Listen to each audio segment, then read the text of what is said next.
Сәлеметсіздер ме балалар? Бүгін біздің каналымызда қазақ тілі 2 сыныптың 69 сабағы амоним дегеніміз не тақырыбы. 19 жаттығу. Мәтінді тыңда. Спортпен арнайы шұғылданатын адамды спортшы деп атайды. Олар жеңімпаздарды анықтайтын жарыстарға қатысады. Басты жарыс Олимпиада ойындары. Қазақстан өзінің Олимпиада чемпиондарын мақтан етеді. Енді балалар төмендегі тапсырманы бірге орындаймыз. Суреттегі спортшылар спорттың қай түрінен жеңіске жетті? Тағы қандай Олимпиада жеңімпаздарын білесің? Балалар, мына суретке мұқият назар аударып қараймыз. Суретте бізде Бекзат Саттарханов, Бақтияр Артаев және Ольга Шишигинаның суреттері тұр. Бекзат Саттарханов, Бақтияр Артаев бокстан, Ольга Шишигина кедергілермен жүгіру бойынша жеңіске жетті. Тағы қандай Олимпиада жеңімпаздарын білесің дейді?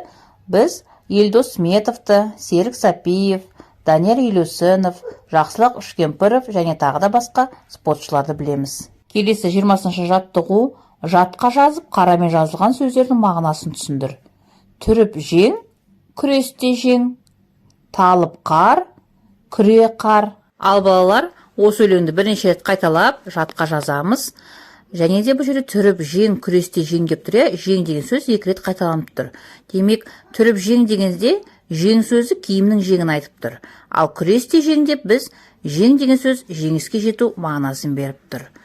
Келесі талып қар, күре қар. Бұл жерде қарамен жазылған сөздер қар, қар, Енді талып қар деген бұл жерде қар қолдағы бұлшықетті білдірсе, келесі күре қар деп біз қар, ақша қарды айтып тұр екенбіз. Келесі 21 жаттығу. Өлеңді көшіріп жаз.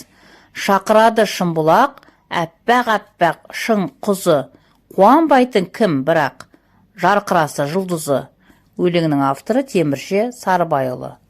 Шымбұлақ туралы не білесің? Энциклопедиядан Шымбұлақ туралы біліп ал. Шымбұлақ туралы энциклопедиядан алынған мәлімет. Шымбұлақ Алматы маңындағы Іле Алатауы шатқалының 2510 метр биіктігінде орнын тепкен тау шаңғылық курорты. Талғар асуының бөктеріндегі бұл спорттық кешен 1954 жылдан бастап тау шаңғысы спортшыларының сүйікті орнына айналған. Алғашқыда бұл кешен кеңес тау шаңғышылардың олимпиадаға дайындық базасы ретінде құрылған. Мәліметті өздерінде әрі қарай жалғастырсаңдар болады. Келесі 22 жаттығу.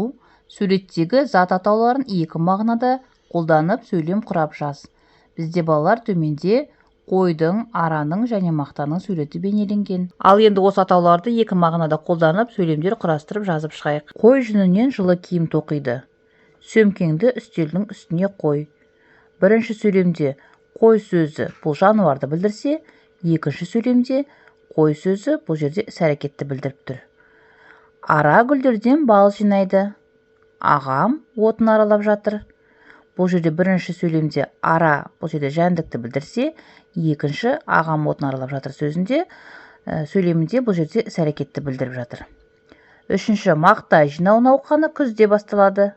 Мұғалім Айлинді жақсы жауап берген үшін мақтады. Бірінші сөйлемде мақта бұл жерде өсімдікті білдірсе, екінші сөйлемде бұл жерде іс-әрекетті білдіріп тұр. Яғни мұғалім Айлинді жақсы жауап берген үшін мақтаған туралы айтылып тұр. Мінекей балалар, сендер де осылай 2 мағынада сөйлемдер құрастырып жазсаңдар болады. Осымен балалар сабақ аяқталды. Соңына дейін тыңдап, назар салғандарыңа рахмет. Сабағына лайк басып, каналға тіркелуді ұмытпаңдар. Келесі кездескенше.